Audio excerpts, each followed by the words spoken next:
नमस्कार, मैं सुप्रभा। आज हम जिस टॉपिक पर बात करेंगे वो है यूसीसी यानी यूनिफॉर्म सिविल कोड। हमारी कोशिश है कि इस वीडियो में यूनिफॉर्म सिविल कोड को बिल्कुल आसान शब्दों में समझा जाए, पर पूरी गहराई में समझा जाए। इसी वजह से हो सकता है यह वीडियो थोड़ा लंबा हो जाए, इसलिए आप चाहें तो इसको पूरा एक बार में देख सकते हैं, या फिर मैंने डिस्क्रिप्शन पे इसके अलग अलग चैप्टर्स बना दिए हैं। जिन चैप्टर्स में आपको इंटरेस्ट हो आप उनको पहले देख सकते हैं, और जिनमें आपको इंटरेस्ट नहीं है उन्हें आप छोड़ भी सकते हैं। पर फिर भी यूसीसी का जो टॉपिक है वो ऐसा है कि उसको पूरी तरह समझने के लिए मैं ये कहूंगी कि इस वीडियो को शुरू से अंत तक इसी सीक्वेंस में देखें जिस सीक्वेंस में मैंने इसे बनाया है। इससे इसको समझने में आसानी होगी, क्योंकि ये सीक्वेंस बहुत सोच समझ के और रिसर्च के बाद बनाई गई है। तो यूसीसी को लेकर आज हर सड़क और नुक्कड़ में बात हो रही है। सबको मालूम है कि यूसीसी का मतलब है समान नागरिक संहिता, यानी सारे धर्मों के लिए एक समान कानून। पर ज्यादातर लोग इसका मतलब बस इतना लगाते हैं कि इससे मुसलमानों की एक से ज्यादा शादी करने के कानून और ट्रिपल तलाक के कानून को खत्म कर दिया जाएगा। इससे ज्यादा कुछ नहीं मालूम। पर हम चाहते हैं कि इस मामले को पूरी गहराई से समझना है। तो इस वीडियो में जो मेन टॉपिक हम कवर करेंगे वो है नंबर 1 कि यूसीसी को लेकर जो बहस है वो दरअसल है क्या, किन बातों को लेकर विवाद है और क्या विवाद है, लोगों को किस बात का डर है या खुशी है। दूसरी बात ये कि यूसीसी यानी समान नागरिक संहिता दरअसल है क्या। तीसरी बात ये कि यूसीसी में जो ये सिविल शब्द का प्रयोग हुआ है वो दरअसल है क्या, क्योंकि बहुत सारे लोग इस बात को लेकर हमेशा कंफ्यूज रहते हैं कि एक कानून होता है जिसे हम सिविल कानून कहते हैं, दूसरा कानून होता है जिसे हम क्रिमिनल लॉ कहते हैं या आपराधिक कानून भी कहते हैं। तो सिविल और क्रिमिनल में क्या फर्क है। चौथी बात जिस पर बात होगी वो बहुत महत्वपूर्ण चीज जो सीधे सीधे यूसीसी से यानी यूनिफॉर्म सिविल कोड से जोड़ती है, और वो ये है कि हमारे देश में बहुत सारे धर्म हैं, जिनमें से प्रमुख है हिंदू, ईसाई, इस्लाम, बौद्ध, जैन, पारसी, यहूदी इत्यादि। इसके अलावा बहुत सी ट्राइब्स यानी जनजातियां हैं। अब ये तो हम जानते हैं कि यूनिफॉर्म सिविल कोड सारे धर्मों के लिए समान कानून बनाने की बात करता है, पर अभी स्थिति क्या है। क्या सभी धर्मों के सभी मामलों में अलग अलग कानून है, या कुछ मामलों में अलग कानून है और कुछ में एक कानून है। कौन से मामले ऐसे हैं जिनमें एक से कानून है और कौन से ऐसे हैं जिनमें अलग कानून है। किन मामलों में अलग कानून है, उनमें क्या एक जैसे कानून बनाए जा सकते हैं या कोई दिक्कत है। इस बात को जानने के लिए हमें ये जानना पड़ेगा कि इन कानूनों का इतिहास क्या है और क्यों आज तक ये अलग अलग हैं। क्या इनको कभी समान करने की कोशिश की गई। जब आप ये बात समझ लेंगे तो आप ये भी समझ पाएंगे कि क्या यूनिफॉर्म सिविल कोड आने की वजह से इन कानूनों में समानता लाई जा सकेगी या नहीं। क्या यूसीसी इन अंतरों को कम कर सकता है या बिल्कुल मिटा सकता है। तो ये सारी बातें हम समझेंगे। तो चलिए अब हम सबसे पहले शुरू करते हैं पहले भाग से, जिसमें यह समझेंगे कि दरअसल यूसीसी पर जो बहस चल रही है वो है क्या। What is the debate about? तो यूसीसी को लेकर आज हर सड़क और नुक्कड़ में बात हो रही है। सबको मालूम है कि यूसीसी का मतलब है समान नागरिक संहिता, यानी सारे धर्मों के लिए एक समान कानून। कई लोग इसके विरोध में हैं, कई लोग इसके समर्थन करते हैं, पर हर तरफ इतना हल्ला गुल्ला है कि ये समझना बहुत मुश्किल है कि जो समर्थन कर रहे हैं वो क्यों कर रहे हैं और जो लोग विरोध कर रहे हैं वो क्यों कर रहे हैं। पर ध्यान से देखें तो दो तरह के लोग हैं। पहले तरह के लोग वो हैं जिनको ना अपने कानून के बारे में ज्यादा मालूम है और ना दूसरों के कानून के बारे में ज्यादा मालूम है। पर कुछ ऐसे कानून हैं जो इतने गहन विवाद में रहे हैं कि सारी बहस बस उनके इर्द गिर्द होती रहती है और पूरे यूसीसी का विरोध या समर्थन बस उन्हीं की वजह से हो जाता है, बिना किसी और कानून के बारे में सोचे बिना। जैसे मुसलमानों की एक से ज्यादा शादी करने के कानून और ट्रिपल तलाक के कानून। दूसरी तरह के लोग वो हैं जो कानून के जानकार हैं और इनका समर्थन या विरोध संविधान के प्रावधानों को लेकर होता है। ये सबसे महत्वपूर्ण विषय है और इसलिए चलिए इसको ध्यान से समझते हैं। पहले तो ये जान ले कि हमारे देश में मुसलमानों के सिविल मामलों के लिए जो कानून है वो है द मुस्लिम पर्सनल लॉ शरीयत एप्लीकेशन एक्ट 1937। आगे से इसे हम संक्षेप में शरीयत एक्ट कहेंगे। ये एक्ट बहुत छोटा सा है और बस इतना कहता है कि मुसलमानों के सिविल मामलों में बस कुछ मामलों को छोड़कर शरीयत लागू होता है। अब मुस्लिम समाज में दो तरह के लोग हैं। एक जो कहते हैं कि संविधान के आर्टिकल 14, 15 और 21 के तहत उनको कानून के सामने बराबरी का हक है। आर्टिकल 14 उनके साथ धर्म, नस्ल, जाति आदि के आधार पर भेदभाव नहीं हो सकता। आर्टिकल 15 और संविधान उनको ना सिर्फ जीवन का हक देता है बल्कि सम्मानपूर्ण जीवन का हक देता है। आर्टिकल 21। उदाहरण के लिए इनमें वो महिलाएं शामिल हैं जो कहती हैं कि सिर्फ मुस्लिम महिलाओं को ही तलाक का डर क्यों है, बाकी धर्म की महिलाओं को तो ऐसे एक झटके में तलाक नहीं दिया जा सकता। ये तो धर्म के आधार पर हमारे साथ भेदभाव है।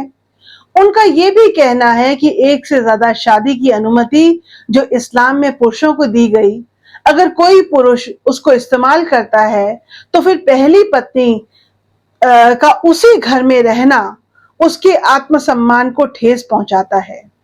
यह उसके सम्मान के साथ जीने के अधिकार का हनन हुआ और उस पर फिर तुर्रा ये कि किसी और मजहब में ये हक पुरुषों को तो नहीं है, तो ये तो भेदभाव हुआ। तो एक तो औरत और पुरुष में भेदभाव और उसके बाद धर्म के आधार पर औरत और औरत में भेदभाव। इसलिए ऐसे कानून गैर संवैधानिक है और उनको निरस्त करना चाहिए। ऐसी ही कई और दलीलें इनकी हैं। इस बारे में हमने एक बहुत विस्तृत वीडियो फंडामेंटल राइट्स पर बनाया हुआ है। मैंने उसका लिंक डिस्क्रिप्शन में दे दिया है, आप उसको देख सकते हैं। तो इस विचारधारा का विरोध करने वाले लोग भी हैं जो ये कहते हैं कि जिस संविधान की आप बात कर रहे हैं उसी में आर्टिकल 25 और 26 हमें अपने धर्म को प्रोफेस, प्रैक्टिस और प्रोपगेट करने का अधिकार देता है और ये भी अधिकार देते हैं कि हम अपने संस्थानों का खुद प्रशासन कर सकते हैं। इसलिए हमें अपने धर्म के अनुसार जीवन जीने का हक है। तलाक और बहुविवाह हमें हमारा धर्म देता है, इसलिए हमें उनको इस्तेमाल करने का हक भी संविधान देता है। इसलिए यह कानून बिल्कुल ठीक है।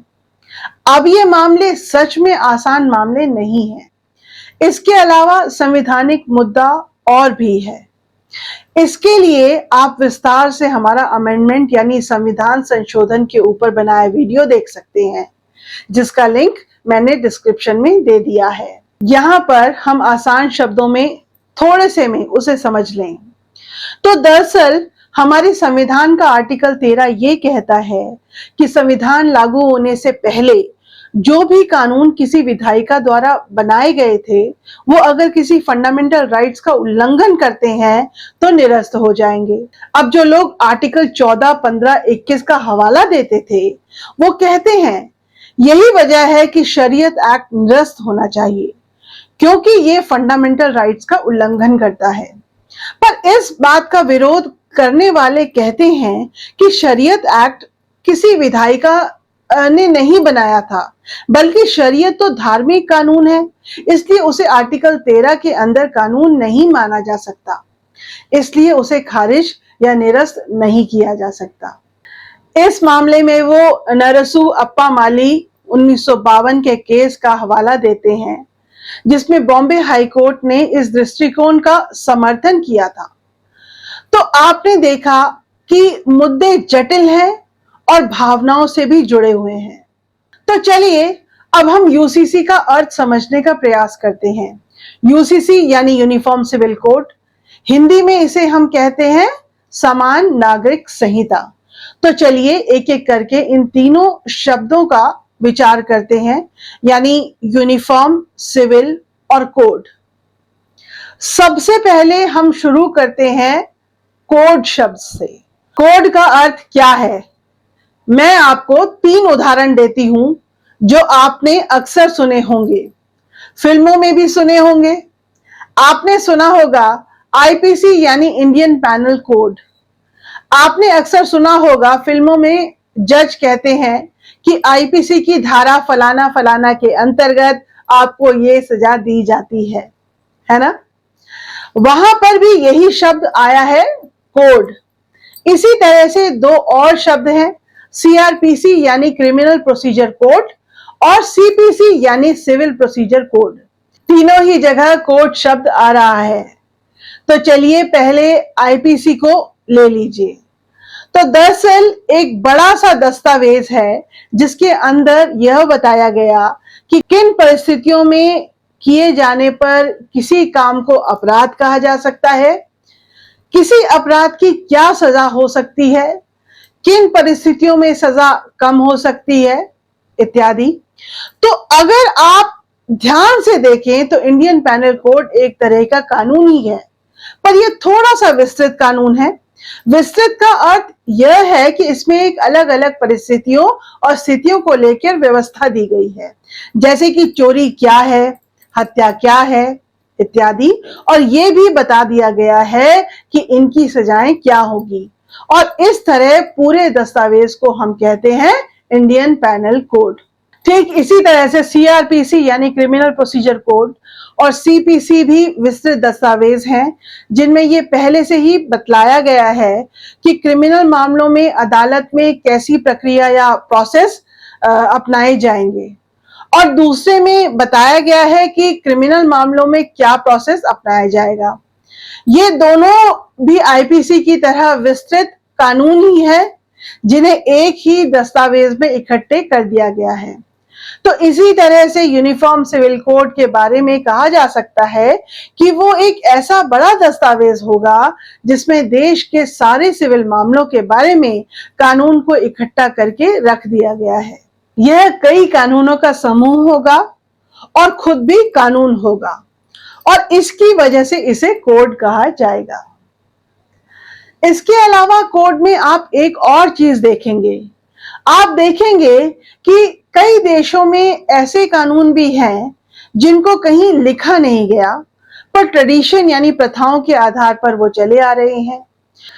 तो हम ऐसे कानूनों के बारे में कहते हैं कि ये कानून कोडिफाइड नहीं है, लेकिन जब समाज प्रगति करता है और अलग अलग परिस्थितियां उसके सामने आने लगती है, तो बिना लिखे हुए कानूनों के साथ चल पाना थोड़ा मुश्किल हो जाता है। तो ऐसे में उन्हें लिपिबद्ध कर दिया जाता है, यानी उन्हें लिखकर एक दस्तावेज का रूप दे दिया जाता है। पर ऐसा हो जाता है तो फिर हम कहते हैं कि उनको कोडिफाई कर दिया गया है। तो ये भी कोड का एक अर्थ है। तो कुल मिलाकर आप समझ लीजिए कि यूनिफॉर्म सिविल कोड का मतलब एक ऐसा दस्तावेज जिसमें सिविल मामलों में संबंधित सारे कानून एक ही जगह इकट्ठा करके कोडिफाई यानी लिपिबद्ध कर दिए जाएंगे। तो ये तो हो गया यूनिफॉर्म सिविल कोड में कोड शब्द का मतलब। अब हम लेते हैं पहला शब्द। पहला शब्द है यूनिफॉर्म। तो यूनिफॉर्म का सीधा सीधा अर्थ है समान, यानी कि जब हमारे देश में यूनिफॉर्म सिविल कोड आ जाएगा तो वह समान रूप से पूरे देश पर लागू होगा। अब समान का सीधा अर्थ तो ये हुआ कि जो कानून मुझ पर लगेगा वही दूसरे पर लगेगा, जो कानून इस धर्म को मानने वाले पर लगेगा वही दूसरे धर्म को मानने वाले पर लगेगा। तो ये तो है समान शब्द का सामान्य प्रयोग। अब इसमें सोचने वाली बात यह है कि जब समान नागरिक संहिता बनेगी तो क्या वो इतनी कठोर होगी कि सभी धर्म वालों पर एक ही कानून लगेगा, या ऐसा होगा कि मूल रूप से तो हर सिविल मामले पर एक ही कानून होगा, लेकिन अलग अलग धर्म को मानने वालों के लिए उनकी प्रथाओं के हिसाब से उसमें थोड़ा सा फेरबदल मान लिया जाएगा। उसे भी समान कह सकते हैं। पर हमारा यूसीसी किस रूप में सामने आएगा ये तभी पता लगेगा जब उसका कोई ड्राफ्ट सामने आएगा।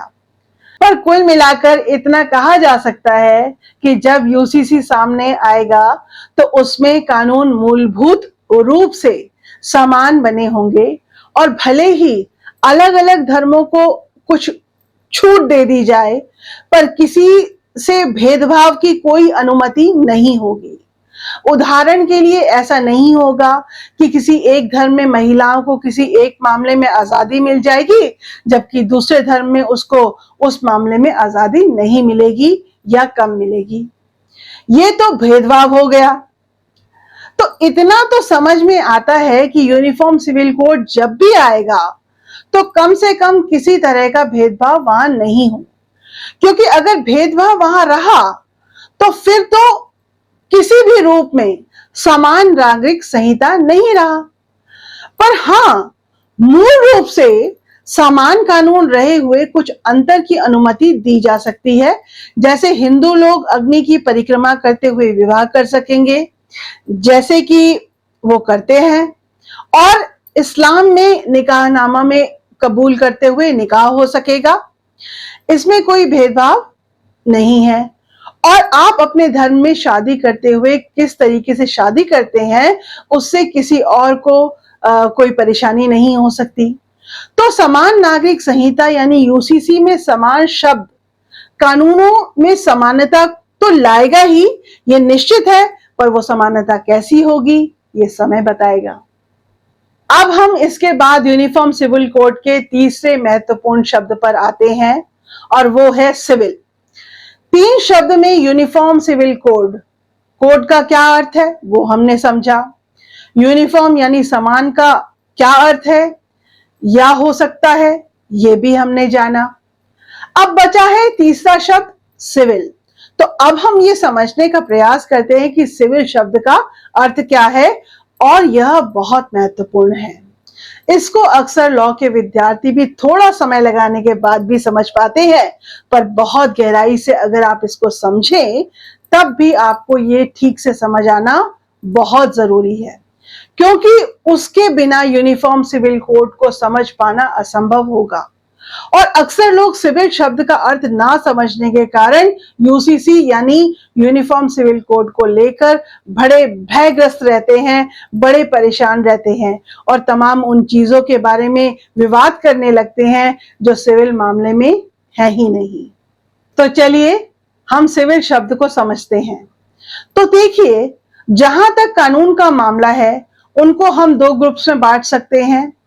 एक ऐसे कानून जो कि क्रिमिनल लॉ है, आपराधिक कानून है, और दूसरे ऐसे कानून जो कि सिविल लॉ है। तो जहां तक क्रिमिनल कानून है तो ये उन मामलों में उपयोग में लाए जाते हैं जहां पर मामला एक तरफ व्यक्ति और दूसरी तरफ राज्य यानी स्टेट के बीच होता है।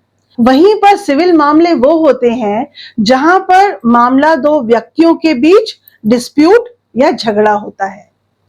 तो सबसे पहले समझ लें कि क्राइम यानी अपराध कानून की भाषा में क्या होता है। हम इस मामले में बहुत तकनीकी नहीं होंगे, पर सीधी सादी बातों से समझेंगे।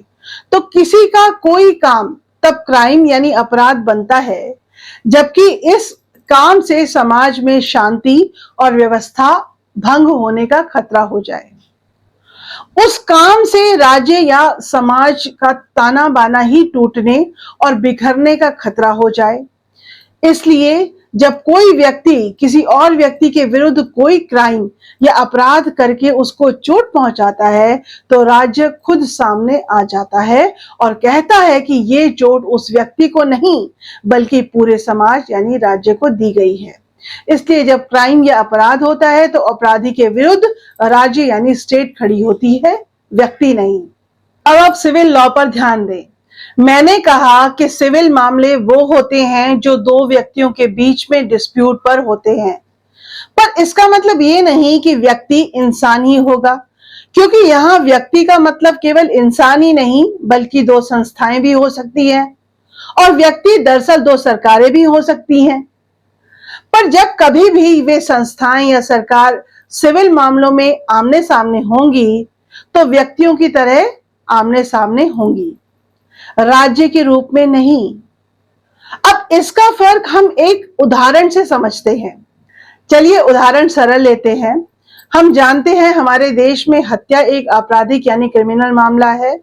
इसका अर्थ यह हुआ कि जब कभी भी यह मामला कोर्ट में आएगा तो यह मामला उस व्यक्ति जिसने की हत्या की है और राज्य के बीच का मामला हो जाएगा।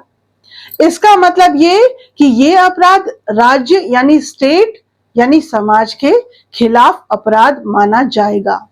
मतलब ये भी कि ये मामला जिस व्यक्ति ने हत्या की है और जिस व्यक्ति की हत्या हुई है या उसके रिश्तेदार बिरादरी इनके बीच का मामला नहीं माना जाएगा।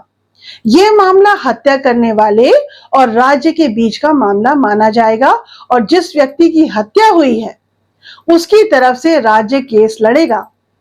इसका अर्थ क्या हुआ? इसके बड़े गहरे अर्थ हैं।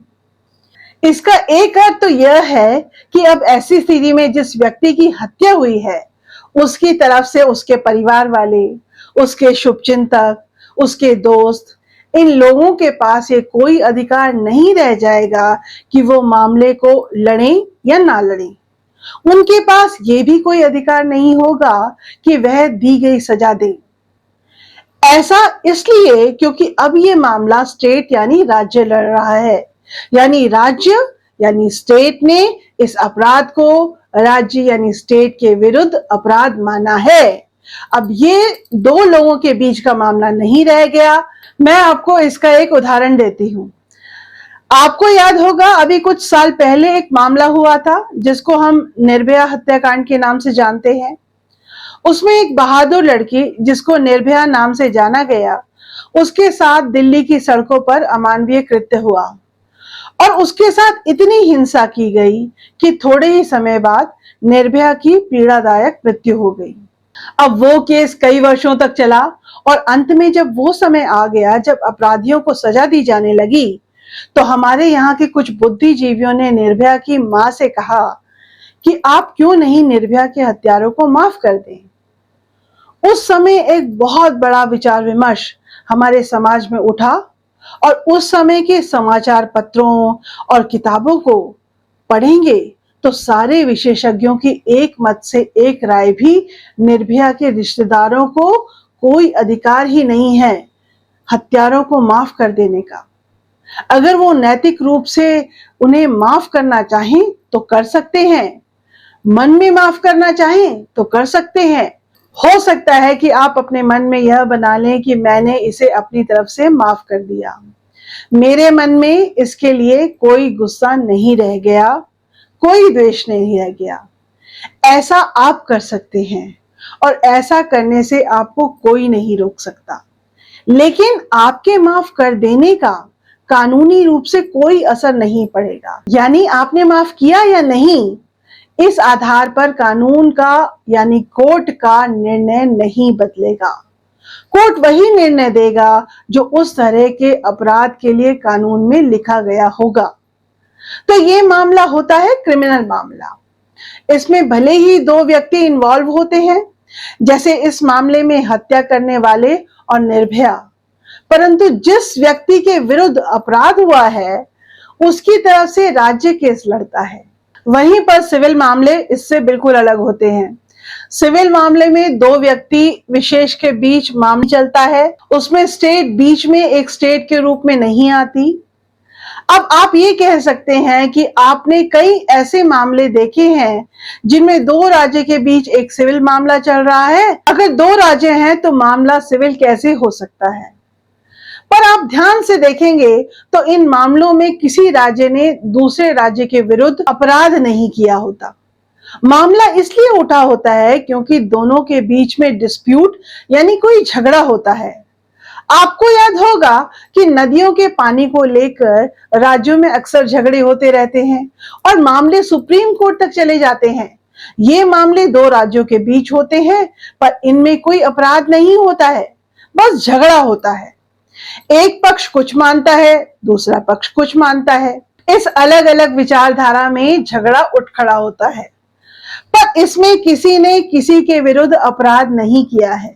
यहाँ पर दोनों राज्य किसी स्टेट की हैसियत से अदालत में नहीं आए होते हैं, बल्कि वो व्यक्तियों की हैसियत से आए होते हैं। तो ये वो मामले होते हैं जिसमें दो राज्य आमने सामने होते हैं, पर दो राज्यों के रूप में नहीं, बल्कि दो व्यक्तियों के रूप में खड़े होते हैं और झगड़े का समाधान करवाते हैं। यहां पर कोई ऐसा अपराध नहीं हुआ कि वो राज्य या समाज के विरुद्ध अपराध हो, इसलिए दो राज्यों के बीच हुए भी ये मामले सिविल मामले होते हैं, आपराधिक या क्रिमिनल मामले नहीं होते हैं। इसी तरह से इन दोनों के बीच में एक फर्क ये भी होता है कि सिविल मामलों में ऐसे मामले होते हैं जिनमें अदालत में निर्णय के रूप में आपको या तो मुआवजा मिलेगा, डैमेजेस मिलेंगे, कंपनसेशन या फाइन मिलेगा, सजा नहीं मिलेगी। दूसरी तरह से जब मामला क्रिमिनल होता है तो उसमें अदालत में निर्णय के रूप में अपराधी को सजा मिलती है, यानी पनिशमेंट मिलती है। इसको भी हम हत्या के उदाहरण के मामले से समझ लेते हैं। हत्या के मामले में यह संभव नहीं कि अगर अपराध साबित हो जाए तो हत्या करने वाले व्यक्ति मृतक के माता पिता या बच्चों या रिश्तेदारों के पैसे देकर माफी मांग ले। ऐसी माफी देने का कोई अधिकार किसी को नहीं। इसलिए अगर उनका अपराध साबित हो जाएगा तो फिर अपराधी को सजा ही मिलेगी। बल्कि सच बात तो यह है कि सजा का विचार अपराध या क्राइम के साथ ही जोड़ा जा सकता है। आपको याद होगा मैंने बताया था कि कोई काम तब भी क्राइम बनता है जब वह सारे समाज को, उसके ताने बाने, शांति व्यवस्था को चोट पहुंचा दे। अब ऐसी स्थिति में आवश्यक होता है कि अपराध करने वाले को न सिर्फ रोका जाए बल्कि दूसरों को भी हतोत्साहित करा जाए। हाँ, ये बात याद रखें कि गंभीर क्रिमिनल मामलों जैसे हत्या के मामलों में यदि मृत्युदंड मिल जाए तो फिर माफी मिल सकती है, पर यह माफी भी राज्य ही दे सकता है, राष्ट्रपति दे सकते हैं, पर यह माफी भी भुगतान करके, भरपाई करके, डैमेज देकर, मुआवजा देकर नहीं ली जा सकती। इसलिए क्राइम यानी अपराध होने पर सजा का प्रावधान दूसरी तरह जो सिविल मामले हैं उसमें कंपनसेशन देकर या डैमेजेस देकर ये मामले में निर्णय होता है। यहां सजा का प्रावधान नहीं होता। तो आपने देख लिया कि कौन से मामले हैं क्रिमिनल और कौन से मामले हैं सिविल। तो अब आप ये भी समझ सकते हैं कि यूनिफॉर्म सिविल कोड में सिर्फ सिविल मामलों की बात हो रही है, क्रिमिनल मामलों की नहीं। और ऐसा क्यों? हम क्रिमिनल कोड की बात क्यों नहीं कर रहे? क्योंकि अगर आप देश की न्याय व्यवस्था को देखें तो जहां तक क्रिमिनल केस का मामला है तो एक समान कानून पहले ही मौजूद है। वहां धर्म के आधार पर, जाति के आधार पर कानून नहीं है। इसलिए यूनिफॉर्म सिविल कोड की जो मांग है या जो मुद्दा है वह सिविल मामलों से संबंधित है, यानी मांग यूनिफॉर्म सिविल कोड की है, यूनिफॉर्म क्रिमिनल कोड की नहीं। तो यहां तक हमने ये जाना कि क्रिमिनल और सिविल लॉ में क्या फर्क होता है। हमने ये भी समझा कि सैद्धांतिक रूप से सिविल मामले कौन से होते हैं। तो चलिए अब उदाहरण के साथ भी देख लें कि कैसे कैसे मामले सिविल लॉ में आते हैं। इसके बाद आपको मामला पूरी तरह स्पष्ट हो जाएगा और कोई कंफ्यूजन नहीं रहेगा। तो सिविल कानून दो तरह के हो सकते हैं, एक प्रोसीजरल यानी प्रक्रियागत कानून, ये बताते हैं कि सिविल मामलों के दौरान न्यायालयों द्वारा पालन किए जाने वाले नियम, विनियम या मानक क्या हैं, सिविल मुकदमा या मामला कैसे शुरू होना चाहिए, इन मामलों के दौरान किन प्रक्रियाओं का पालन किया जाना चाहिए। यह भी बताते हैं कि सिविल मामलों में अपील के लिए सीमित समय क्या होगा। इसमें यह भी बताया गया है कि निर्णय पारित करने की प्रक्रिया क्या होगी और न्यायिक अधिकारियों और क्लर्कों को कैसे काम करना चाहिए।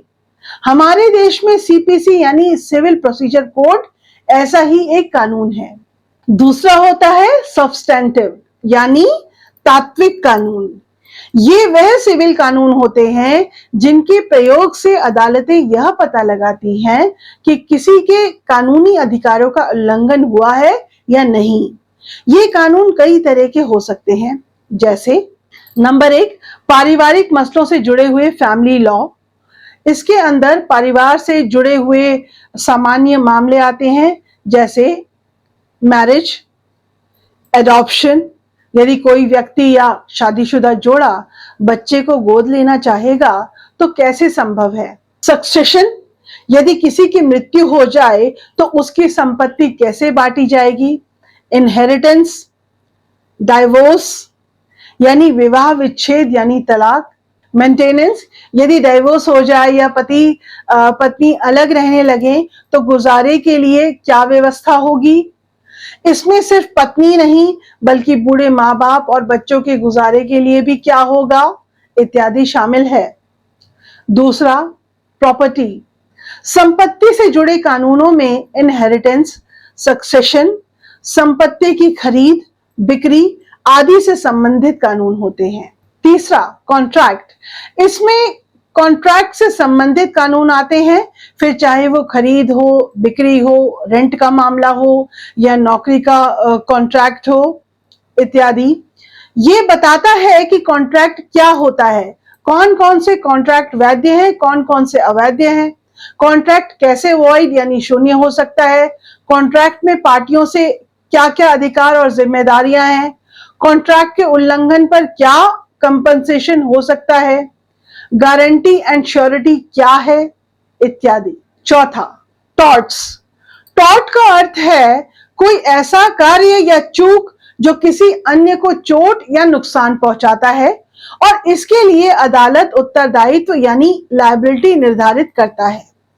जो मुकदमा दायर करता है वो होता है वादी और जिस पर मुकदमा चलाया जाता है उसे कहते हैं प्रतिवादी। ऐसा नुकसान पहुंचाने वाले व्यक्ति को कहा जा सकता है कि घायल पक्ष यानी वादी को मुआवजा दिया जाए, पर मुआवजा पैसे के रूप में हो सकता है। मुआवजे के रूप में मिलने वाले इस पैसे को हर्जाना कहा जा सकता है। उदाहरण के लिए डॉक्टर का मरीज के प्रति देखभाल का कर्तव्य है। अगर डॉक्टर ने मरीज का इलाज करते समय उसके पेट में अंगूठी या कैंची बेध्यानी से छोड़ दी तो उसे उसकी जिम्मेदारी में लापरवाही कहा जा सकता है। डॉक्टर का अपने मरीज के प्रति देखभाल का कर्तव्य था जिसे वह पूरा करने में विफल रहा, पर जरूरी नहीं कि टॉर्ट्स केवल लापरवाही ही हो। रायलैंड बनाम फ्लेचर के केस में बड़ा रोचक मसला सामने आया था। इस केस में रायलैंड ने अपनी मिल को पानी उपलब्ध कराने के लिए अपनी जमीन पर एक तालाब बनाने के लिए ठेकेदार को नियुक्त किया था। ठेकेदार ने खुदाई करते समय तालाब के नीचे खदानों को सील नहीं किया। जब तालाब में पानी भर गया तो पानी खदानों में भी ऊपर आ गया और पड़ोसी फ्लेचर के खेत में चला गया जहां पर कोयले की खदानें थी। हालांकि ठेकेदार या रॉयलैंड को खदानों के बारे में कोई जानकारी नहीं थी, पर उसके कारण फ्लेचर को नुकसान तो हुआ ही था और इसकी भरपाई तो करनी ही थी। तो आइए सबसे पहले समझ लें कि इतने सारे कानूनों में से यूसीसी का विवाद किन कानूनों को लेकर है। तो जैसे हमने समझा, सिविल कानूनों में कुछ महत्वपूर्ण मामले होते हैं। पहला मैरिज, दूसरा एडॉप्शन, तीसरा सक्सेशन, चौथा इनहेरिटेंस, पांचवा डाइवोर्स, छठा मेंटेनेंस, सातवां प्रॉपर्टी, आठवां कॉन्ट्रैक्ट और नौवां टॉर्ट्स। तो हमने देखा कि क्रिमिनल मामलों में और सिविल लॉ के परिवार से संबंधित मामलों को छोड़ दें तो लगभग अब सभी मामलों में पहले से ही समानता है ही, और इसलिए यूनिफॉर्म सिविल कोड में उन बातों पर कोई बहस नहीं है। बहस है तो मुख्यतः सिविल लॉ के पारिवारिक मामलों में। इसलिए यूनिफॉर्म सिविल कोड में जिन कानूनों को लेकर प्रश्न बचा हुआ है वो पारिवारिक कानून ही हैं, यानी कि फैमिली लॉ। और जैसा हमने बताया इनके अंदर आने वाले ये मामले हैं marriage, adoption, succession, inheritance, divorce, maintenance. तो चलिए अब हमने ये जान लिया कि विवाद मुख्यतः फैमिली लॉ को लेकर है। इसलिए अब ये जानना जरूरी है कि हिंदू, मुस्लिम और बाकी धर्मों के फैमिली लॉ में इतना अंतर कैसे पैदा हुआ, और ये भी कि भारत में इतिहास में हिंदू, मुस्लिम और अंग्रेजी सभी तरह का शासन था, तो उस समय कौन कौन से कानून चलते थे। तो हम शुरुआत हिंदू धर्मों से करते हैं। हिंदू धर्म के सर्वोच्च और सर्वोपरि धर्म ग्रंथों का समूह है श्रुति। श्रुति में 4 वेद आते हैं, ऋग्वेद, सामवेद, यजुर्वेद, अथर्ववेद। हर वेद के 4 भाग होते हैं, संहिता, ब्राह्मण ग्रंथ, आरण्यक और उपनिषद। श्रुति का शाब्दिक अर्थ है सुना हुआ, यानी ईश्वर की वाणी जो प्राचीन काल में ऋषियों द्वारा सुनाई गई थी। अब सुनाने का मात्र अर्थ कानों से सुनना नहीं, बल्कि ब्रह्मांड के अनंत सत्य का दर्शन यानी सीधा साक्षात्कार कर लेना है। हिंदू व्यक्ति का जो रोज का जीवन है या जो आध्यात्मिक जीवन है उसकी आधार भूमि ये 4 वेद ही हैं। वेदों के बाद आती हैं श्रुतियां। श्रुतियों में मुख्यतः 18 श्रुतियां हैं, पर हम अगर उनमें से 3 मुख्य श्रुतियों पर ध्यान केंद्रित करें तो वो 3 श्रुतियां हैं, पहली मनुस्मृति, दूसरी याज्ञवल्क्य स्मृति और तीसरी पराशर स्मृति। कहा यह जाता है कि मनुस्मृति सतयुग के लिए है, याज्ञवल्क्य स्मृति त्रेता युग के लिए है और संख और लिखित स्मृति द्वापर युग के लिए है और पराशर स्मृति कलयुग के लिए है। इनमें जो सबसे महत्वपूर्ण स्मृति जिसका आज भी हिंदू धर्म विधि में प्रयोग होता है वो है याज्ञवल्क्य स्मृति। स्मृति की भाषा सरल थी, नियम समयानुसार थे तथा नवीन परिस्थितियों का इनमें ध्यान रखा गया था, अतः यह अधिक जान घान और समाज के अनुकूल बने रहे। फिर भी श्रुति की महत्ता इनकी अपेक्षा अत्यधिक स्वीकार की गई, पर समय के साथ इन स्मृतियों पर भी टीकाएं लिखी गईं। याज्ञवल्क्य स्मृति के ऊपर ही कई टीकाएं हैं, पर 2 प्रमुख टीकाएं हैं, वो है दाय भाग और मिताक्षर। आप पाएंगे कि दाय भाग का अनुकरण असम और बंगाल के क्षेत्र में और मिताक्षर का अनुकरण बाकी भारत में हो रहा है। पर एक बात है कि अगर आप हिंदू धर्म के हिसाब से कानून की उत्पत्ति देखें, सोर्स ऑफ लॉ ढूंढें, यानी आप जानने की कोशिश करें कि ये कानून का जन्म कहां से होता है, उनका सोर्स, उनका उद्गम स्थान क्या है, तो हिंदू दृष्टिकोण से 4 चीजें हैं जिनसे हिंदुओं के कानून उत्पन्न होते हैं। इनमें पहले तो वेद हैं, दूसरे हैं उन व्यक्तियों के आचरण जो वेदों को जानते हैं, और जानने का अर्थ यह मात्र इतना नहीं है कि आपने कुछ सूक्तियां पढ़ी और आपकी समझ में आ गई। जानने का अर्थ उसके गहरे संदर्भों में जानना है और उससे उन्होंने सत्य के दर्शन किए हैं। तो जो उस तरह के वेदों को जानते हैं उनका आचरण धर्म का दूसरा स्रोत है। तीसरा सोर्स ऑफ लॉ है साधु व्यक्तियों का आचरण और चौथा सोर्स ऑफ लॉ है आत्मसंतुष्टि। तो ये 4 सोर्स ऑफ हिंदू लॉ हैं। परंतु जब आप कानून की पढ़ाई कर रहे हैं तो ऐसे में, जैसा मैंने कहा, याज्ञवल्क्य स्मृति की दो व्याख्या, दायभाग और मिताक्षर, हमारे लिए महत्वपूर्ण हो जाती है। तो यह तो है हिंदू दृष्टिकोण से कानून की बात। इसके बाद दूसरा प्रमुख धर्म जो भारत में है वो है इस्लाम। तो इस्लाम में जो धर्म की परिकल्पना आती है वो कहां से आती है? वो आती है शरीयत से। शरीयत यानी कि एक तरह का डिवाइन लॉ, यानी खुदाई कानून।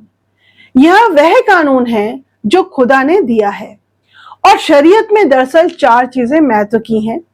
पहली तो है कुरान। आपको पता होगा कि कुरान हजरत पैगंबर मोहम्मद के समय से नहीं लिखी गई। पैगंबर को अपने जीवन के करीब 23 साल तक खुदा की तरफ से कानून की आयतें मिलती रहीं और वो अपने संगी साथियों को उन्हें बताते रहे। बाद में खलीफा उस्मान के समय पे इन सारी आयतों को इकट्ठा किया गया और उसको कुरान का रूप दिया गया। तो ये तो है कुरान, जो शरीयत में सबसे महत्वपूर्ण हो गई। पर शरीयत के कुरान के अलावा 3 और हिस्से हैं। कुरान के बाद दूसरे नंबर पर जो महत्वपूर्ण चीज है वो है सुन्नाह।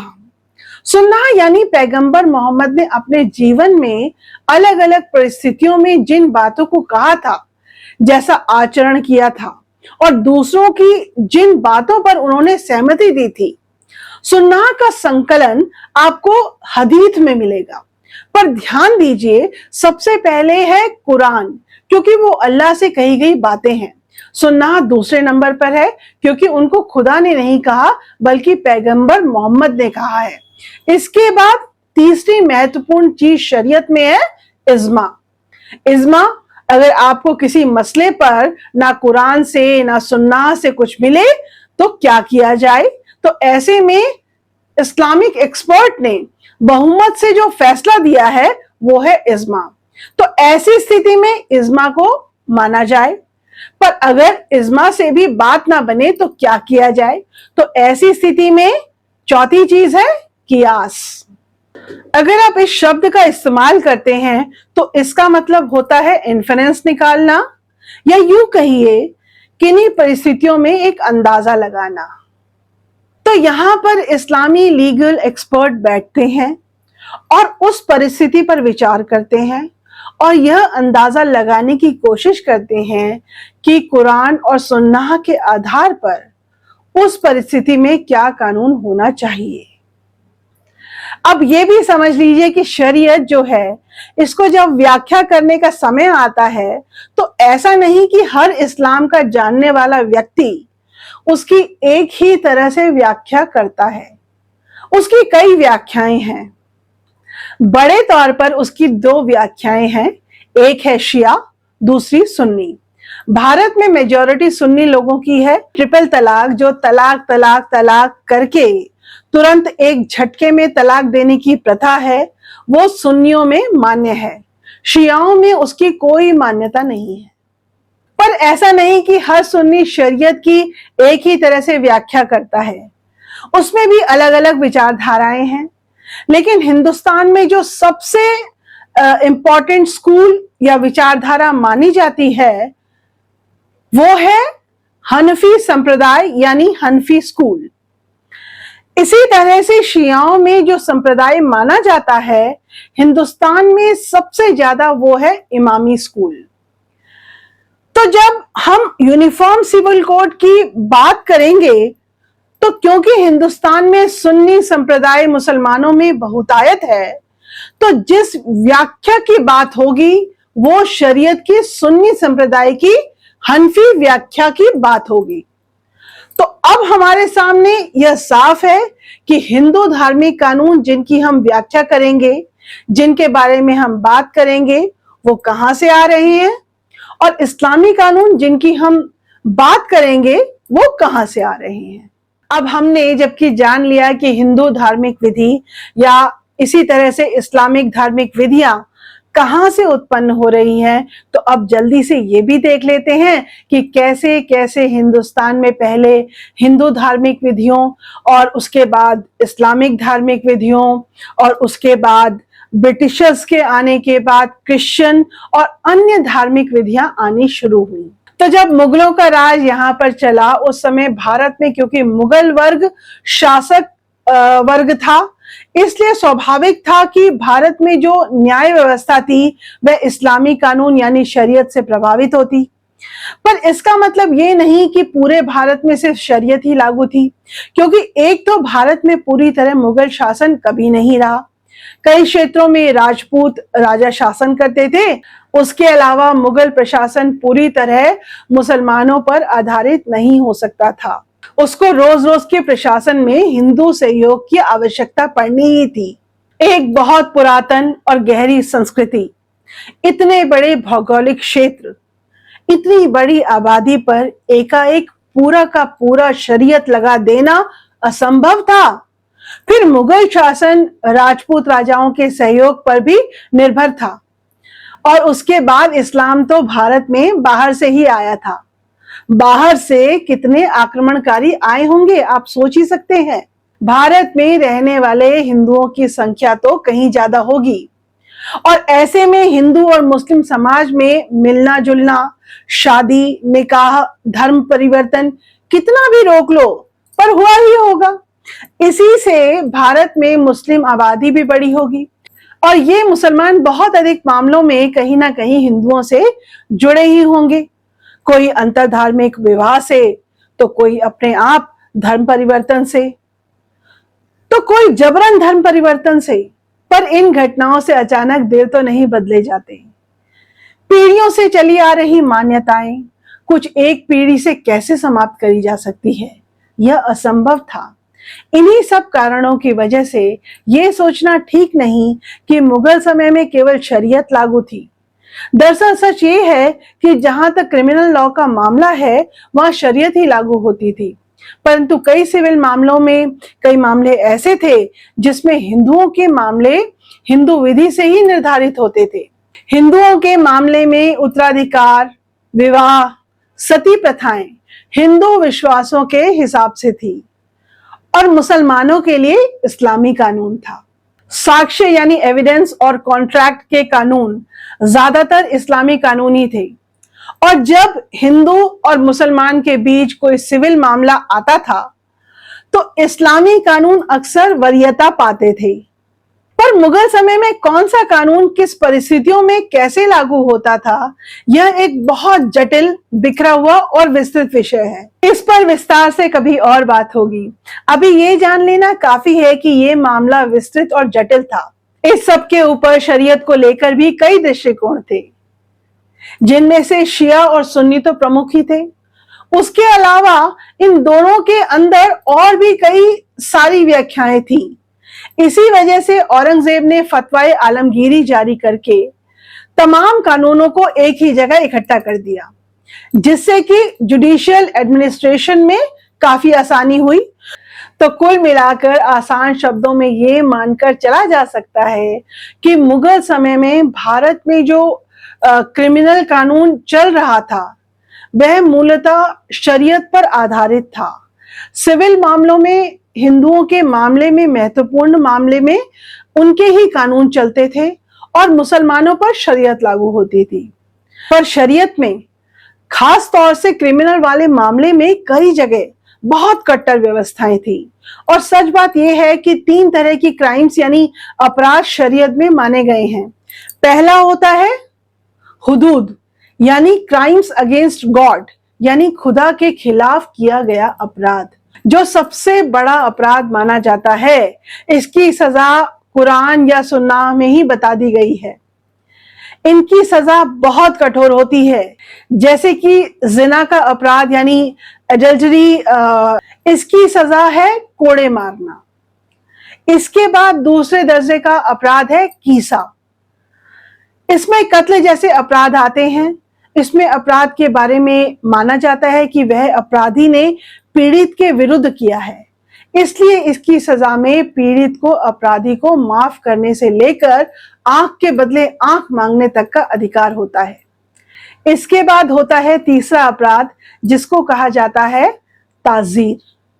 इनकी सजा कुरान या सुन्नाह में नहीं है, इसलिए बादशाह इसकी सजा मुकर्रर कर सकता था। तो मुगल काल में यह स्थिति थी। अब आप एक बात तो समझ ही गए होंगे कि स्थिति जटिल थी। कई तरह की व्यवस्थाएं एक साथ चल रही थी। तो किसी आम आदमी को छोड़िए, किसी विशेषज्ञ के लिए भी पूरे भारत की व्यवस्था को पूरी तरह समझ लेना नामुमकिन था। तो जब अंग्रेज भारत में व्यापार करने आए तो वो ये सब कैसे समझ पाते? और उनको शायद इनमें कोई रुचि भी नहीं थी। पर उसके बाद 1764 में एक महत्वपूर्ण घटना घटी और इसके बाद सारा मंजर बदलने लगा।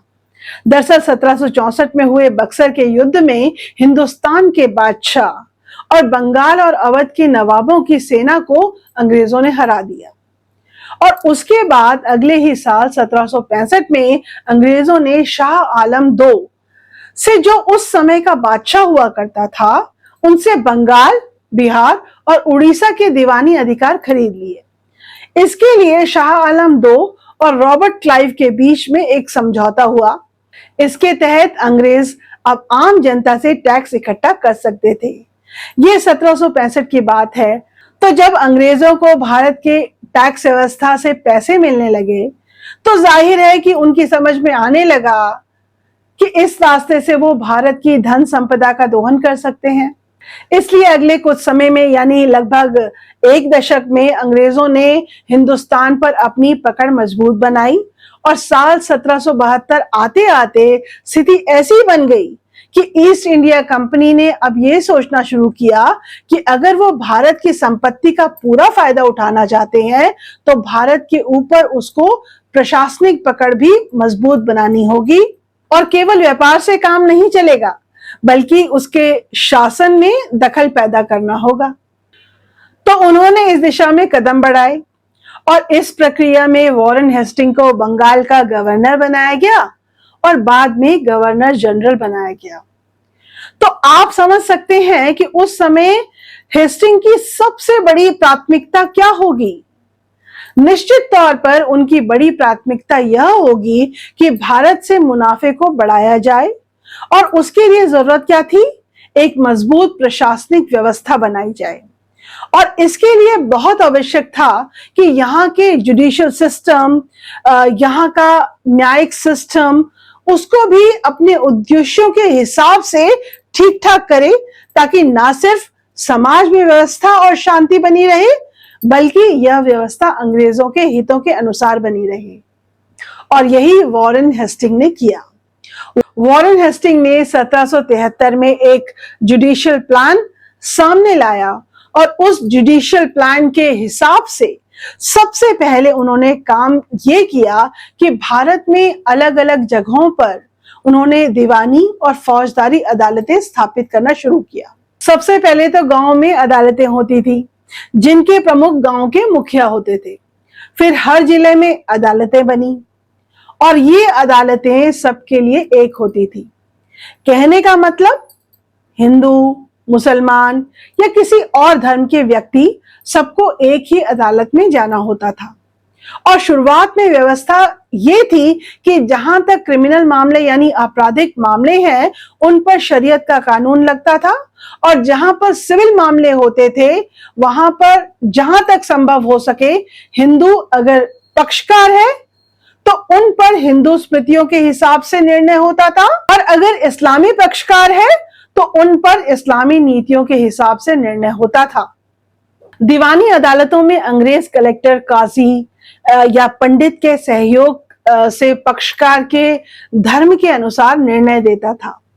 फौजदारी या निज़मत या क्रिमिनल अदालतों में सिर्फ मौलवी हुआ करते थे।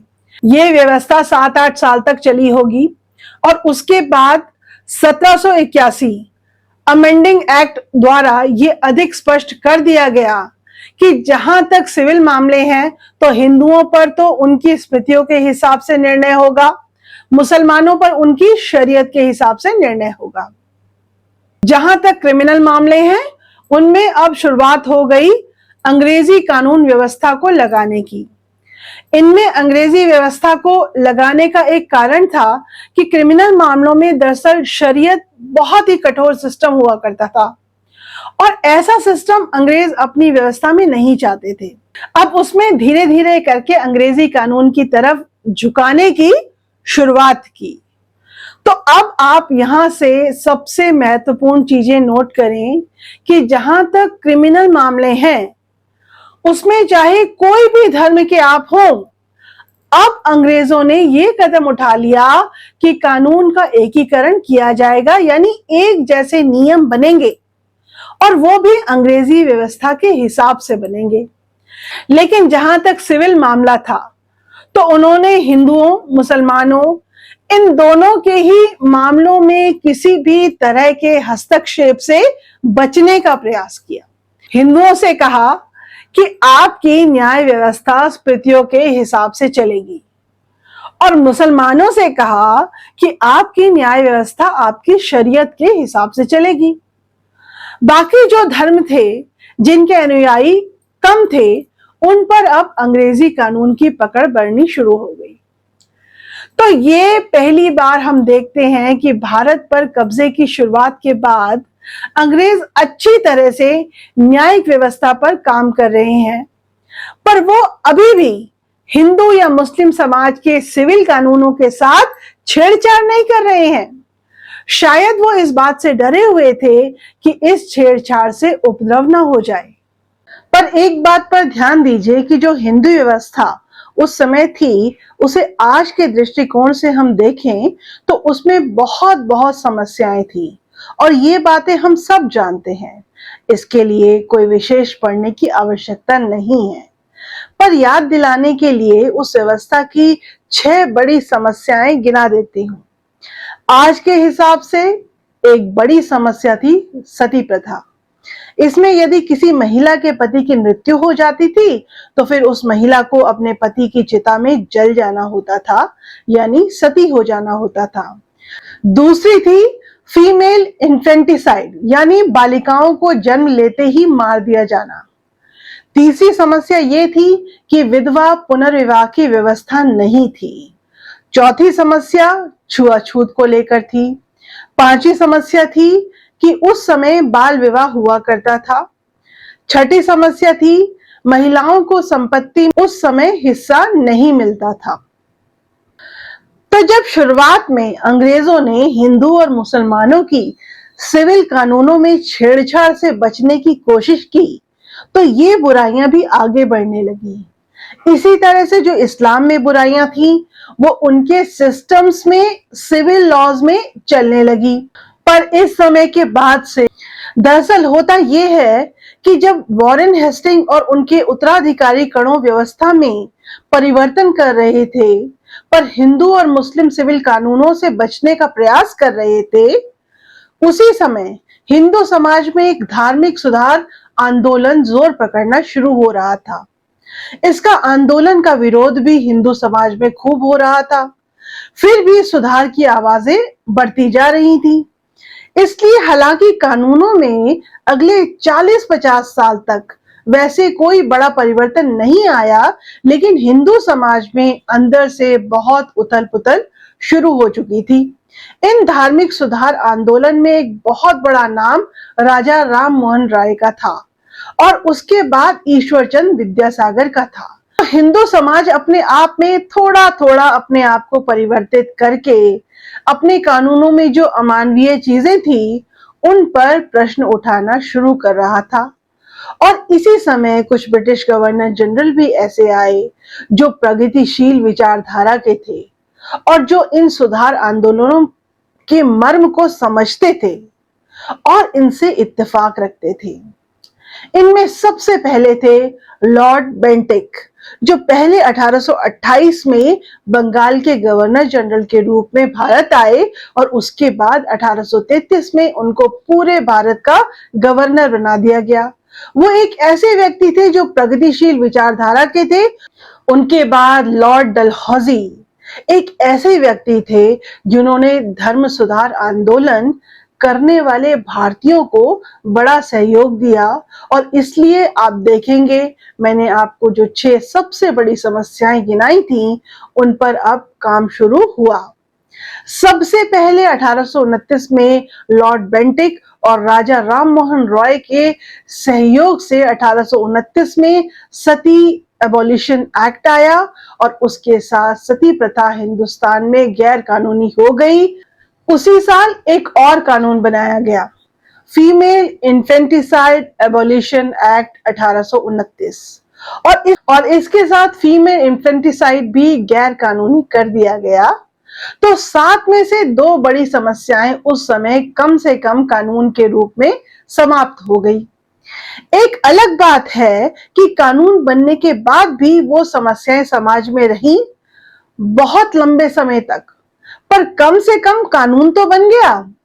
कानून बनने से फायदा हुआ कि जो लोग इस कानून का सहारा ले सकते थे वो उसका सहारा लेते थे और कालांतर में ये छोटी सी उम्मीद का अंकुर फल लाया और हिंदू महिलाओं को अमानवीय प्रथा से पूरा छुटकारा मिला। उसके बाद फिर अगली समस्या थी विधवा पुनर्विवाह और जात पात।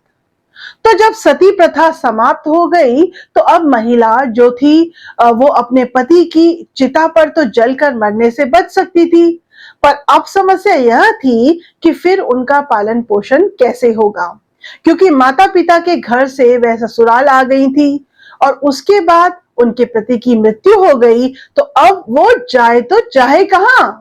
ऐसे में लॉर्ड डलहौजी और ईश्वर चंद्र विद्यासागर के सहयोग से 2 और कानून बने। एक बना 1850 में कास्ट डिसेबिलिटी प्रिवेंशन एक्ट और 1856 में हिंदू विडो रीमैरिज एक्ट, जिसने की हिंदू विधवाओं को पुनर्विवाह की अनुमति दे दी। तो आपने देखा कि अंग्रेजों और धर्म सुधारकों के बीच तालमेल से हिंदू समाज की बहुत सी कुरीतियां या तो सुधरी या सुधरने की तरफ बढ़ चली।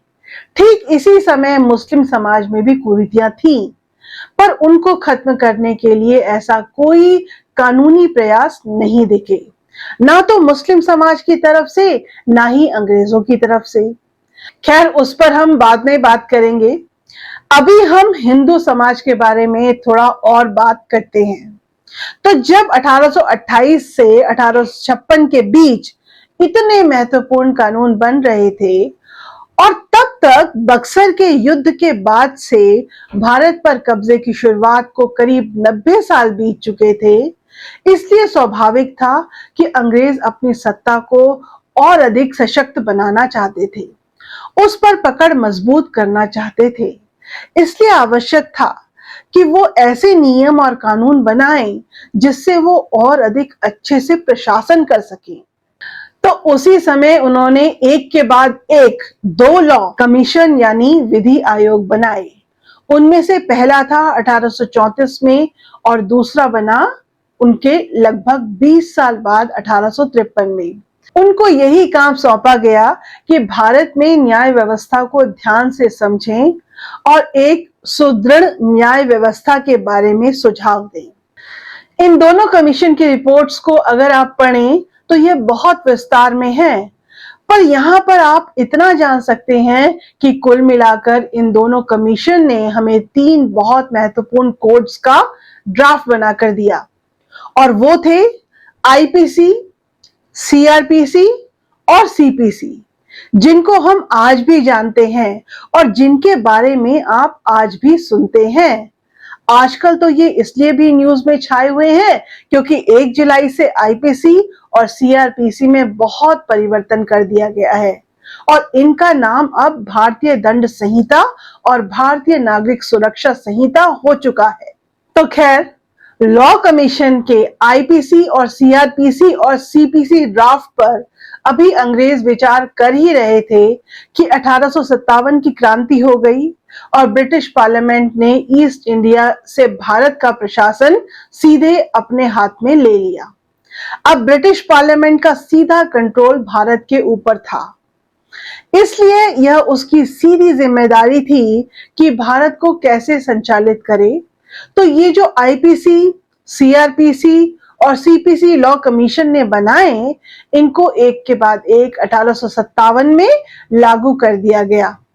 आईपीसी 1860 में, सीआरपीसी 1861 में और सीपीसी 1859 में लागू कर दी। जब ये सारे काम चल रहे थे, उसी समय मैंने आपको ऊपर जो हिंदू समाज की समस्याएं बताई थी, जिन पर अभी तक काम नहीं हो पाया था, उन पर भी एक के बाद एक कानून सामने आ गए। जैसे बाल विवाह, इस पर 1891 में एज ऑफ कंसेंट एक्ट आया।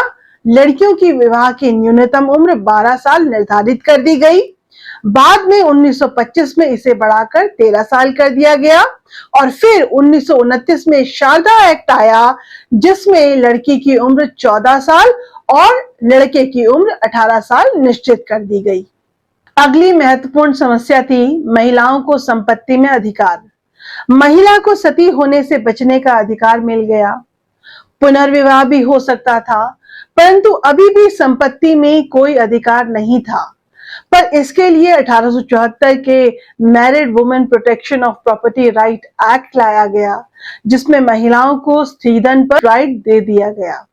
स्त्रीधन यानी दहेज में मिला धन और ससुराल से मिले गिफ्ट। पर इस स्त्रीधन पर पूरा अधिकार मिलने के बाद भी वो इसको बेच नहीं सकती थी। ये अधिकार अभी भी नहीं मिला। इसलिए कहा जा सकता है कि राइट तो मिल गया, पर एब्सोल्यूट राइट नहीं मिला। पर 1937 Hindu right to property act यानी देशमुख एक्ट से महिलाओं को 3 और अधिकार मिल गए। पहला, स्त्रीधन पर पूरा अधिकार, अब वो इसे बेच भी सकती थी। दूसरा, पुत्रियों को संपत्ति में अधिकार। इससे पहले अगर किसी व्यक्ति की 300 रुपए की संपत्ति है और 2 लड़के हैं और 1 लड़की है, तो 300 रुपए में से 150 रुपए दोनों लड़कों को मिलते थे।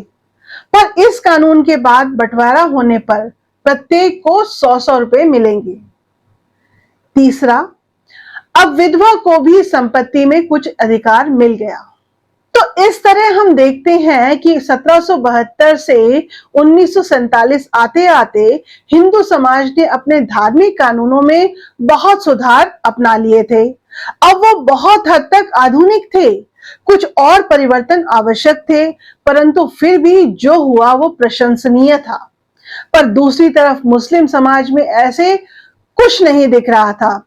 एक तरफ उस समाज में ऐसी कोई आवाज उठ ही नहीं रही थी, दूसरी तरफ अंग्रेज भी उस मामले में हाथ नहीं डालना चाहते थे। शायद इसकी एक वजह यह भी थी कि वो मुस्लिम समाज के कट्टरपंथियों को नाराज नहीं करना चाहते थे, ताकि उसके सहयोग और उसके साथ बना रहे। इस तरह से वो हिंदू और मुसलमान समाज के बीच एक खाई भी बना रहे थे और कुछ हद तक हिंदू समाज के कट्टरपंथियों और सुधारवादियों के बीच भी दरार डाल रहे थे। बहरहाल जो भी कारण हो, हिंदू समाज सुधार की ओर तेजी से अग्रसर था, जबकि मुस्लिम समाज रुका हुआ था। ऐसा ही लगता था। पर इसी के साथ भारत आजादी की ओर बढ़ रहा था और दोनों ही समाजों में कट्टरवादी सर उठा रहे थे। अब जैसा आपको याद होगा, हमने देशमुख एक्ट का जिक्र किया। देशमुख एक्ट ने स्त्रीधन को भी महिला का एक एब्सोल्यूट राइट बना दिया था। विधवाओं को भी पहली बार संपत्ति में अधिकार मिलना शुरू हुआ था। पर इससे यह प्रश्न उठने लगा था कि कहीं ऐसा ना हो कि जिस व्यक्ति की मृत्यु हुई है उसकी अपनी बेटियों को संपत्ति में अधिकार पर उसका कोई उल्टा असर हो जाए, क्योंकि अब विधवा को भी संपत्ति में हिस्सा मिलना था। दूसरी तरफ सुधारवादी लोग भी संतुष्ट नहीं थे। हिंदू फैमिली लॉ में अभी भी बहुत कमियां देखी जा रही थी। जैसे हिंदुओं में बहुविवाह की व्यवस्था चल रही थी, अभी उस पर कोई रोक टोक संभव नहीं हो पाई थी। इन सब के अलावा एक समस्या ये भी थी कि ये सारे कानून बिखरे पड़े थे। जरूरत थी कि इनको एक जगह इकट्ठा करके कोडिफाई करने की और सुधारने की। इसलिए 1941 में ब्रिटिश सरकार ने BN राव की अध्यक्षता में एक कमेटी बनाई। इस कमेटी ने 1941 में ही अपनी रिपोर्ट दी, पर फिर 1944 में इसको मामले की गंभीरता और विस्तार को देखते हुए दोबारा बनाया गया। इसके बाद कमेटी ने पूरे देश में घूमकर देश के विचार जानने की कोशिश की और इस प्रयास के आधार पर उन्होंने एक बिल तैयार किया जिसे हिंदू कोड बिल के नाम से जाना गया। 1946 में ही इसे केंद्रीय सदन में रखा गया, पर उस समय इसको कार्यान्वित नहीं किया गया। पर आजादी के तुरंत बाद सरकार ने इसे संविधान सभा के सामने रखा, पर वहां इसका जबरदस्त विरोध हुआ। कई बातें कही गई, जैसे कि क्योंकि इसमें संगोत्रीय विवाह की अनुमति थी, तो कई लोगों ने कहा इसके बाद हिंदुओं में भाई बहन में विवाह हो जाएगा, जो कि स्वीकार नहीं किया जा सकता। इसी तरह से और विरोध भी सामने आए। कांग्रेस के भीतर भी इसको लेकर विवाद था। डॉक्टर राजेंद्र प्रसाद इसके मुखर विरोधी थे। सरदार पटेल भी इसका पूरी तरह समर्थन नहीं करते थे, पर हां, अंबेडकर इसके जबरदस्त समर्थक थे। इसी तरह नेहरू इसके पूरे समर्थन में थे और वो चाहते थे कि हिंदू कोड बिल पास हो। पर एक तर्क उस समय ऐसा दिया गया जिसके कारण नेहरू ने भी मना किया कि इस बिल को लागू करने का समय अभी नहीं आया है। आपको ध्यान होगा कि आजादी के तुरंत बाद हमारे पास लोकसभा और राज्यसभा तो थी नहीं, क्योंकि अभी संविधान ही नहीं बना था, तो चुनाव कैसे होते। ऐसे में संविधान सभा ही संसद का काम भी देखती थी और इसको आम जनता ने सीधे सीधे नहीं चुना था। इसलिए ये कहा गया कि ऐसी संविधान सभा फैमिली लॉ जैसे महत्वपूर्ण मुद्दे पर अगर कानून बनाएगी तो यह आम जनता के विचारों का प्रतिनिधित्व नहीं करेगी और फैमिली लॉ के ये मामले इतने भावात्मक, धार्मिक और संस्कृति से जुड़े मामले हैं कि बिना जनता की सहमति के अगर कानून बने तो ये लोकतंत्र की आत्मा को चोट पहुंचाने जैसी बात होगी। कैसे हमारी संविधान सभा चुनी गई, कैसे पहले चुनाव हुए, आप चाहें तो इसके बारे में हमारा एक पूरा विस्तृत वीडियो है, उसका लिंक मैंने डिस्क्रिप्शन में दे दिया है। खैर, ये तर्क नेहरू और बाकी लोगों ने माना कि हालांकि हिंदू कोड बिल एक बहुत ही प्रगतिशील कोड बिल था, महिलाओं के अधिकारों की खास तौर पर सुरक्षा करता था, पर विरोध उसका हिंदू समाज में भी हो रहा था। इसलिए इसको लागू करने से पहले जनता का साथ होना बहुत जरूरी है और इस लॉ को उस समय लागू नहीं किया गया। पर नेहरू ने 1951 के पहले चुनाव हिंदू कोड बिल को बहस के केंद्र में ला दिया। उन्होंने पूरे जोर शोर के साथ इस बात को कहा कि अगर हमारी सरकार चुनकर आती है तो हम हिंदू कोड बिल लाएंगे और उन्होंने हिंदू कोड बिल के विभिन्न प्रावधानों को जनता के बीच रखा। हम सब जानते हैं कि नेहरू पहले चुनाव में बहुत बड़े बहुमत से विजयी हुए, इसलिए प्रधानमंत्री बनने के बाद वो किसी तरह से हिंदू कोड बिल को लाए। पर यह अलग बात थी कि उस समय भी बहुत शक्ति के साथ विरोध हुआ और एक बहुत लंबे संघर्ष के बाद अंततः हिंदू कोड बिल अपने उस रूप में तो नहीं आया, पर उसके स्थान पर उसमें से कुछ हिस्सों को लेकर के 4 प्रमुख हिंदू फैमिली लॉ 1950 के दशक में बना दिए गए। इन हिंदू फैमिली लॉ को समझना बहुत जरूरी है, क्योंकि ये हिंदू धार्मिक और सामाजिक सुधारों से संबंधित बहुत महत्वपूर्ण कानून है। और यहाँ आप देखेंगे कि जहां ये कानून हिंदू धार्मिक सुधार कर रहे थे, वहीं पर अभी भी मुसलमानों से संबंधित कोई बड़ा सुधार कार्य आपको कहीं देश में घटता नहीं दिखेगा। और ये 4 कानून थे। पहला कानून हिंदू मैरिज एक्ट 1955। दूसरा कानून हिंदू सक्सेशन यानी उत्तराधिकार एक्ट 1956। तीसरा कानून Hindu minority and guardianship act 1956। चौथा कानून Hindu adoption and maintenance adoption 1956। तो सबसे पहले देखते हैं कि हिंदू मैरिज एक्ट 1955 में क्या था। तो यह कानून हिंदुओं के आपस में विवाह का कानून है, पर इस बात को लेकर पहला प्रश्न हुआ कि हिंदू कौन है। तो इसमें सबसे पहले तो हिंदू की परिभाषा दे दी गई। यही परिभाषा आपको बाकी 4 कानूनों में भी मिलेगी। इसके अनुसार एक तो सनातनी हिंदू है ही, उसके अलावा वैष्णव, शैव, लिंगायत, आर्य समाज, प्रार्थना समाज भी हिंदू की परिभाषा के अंदर आता है। इसके अलावा जैन, सिख और बौद्ध लोगों को भी हिंदू ही माना गया है। इसके अलावा ये परिभाषा ये भी साफ कराती है कि मुसलमान, ईसाई, पारसी और यहूदी हिंदू नहीं माने जाएंगे। इस परिभाषा के बाद इस कानून ने बहुपत्नी विवाह को गैर कानूनी कर दिया और ये प्रावधान कर दिया कि ऐसा करने पर पति को आईपीसी की धारा 125 के अंतर्गत 7 साल की जेल हो सकती है। इस मामले में बाद में एक बहुत प्रसिद्ध केस भी हुआ है। इसका नाम है सरला केस। इसमें सरला जी ने कई महिलाओं के पक्ष में सुप्रीम कोर्ट में एक अर्जी दी थी। इनमें से एक महिला थी मीना माथुर, जिनकी शादी 1978 में जितेंद्र माथुर से हुई थी।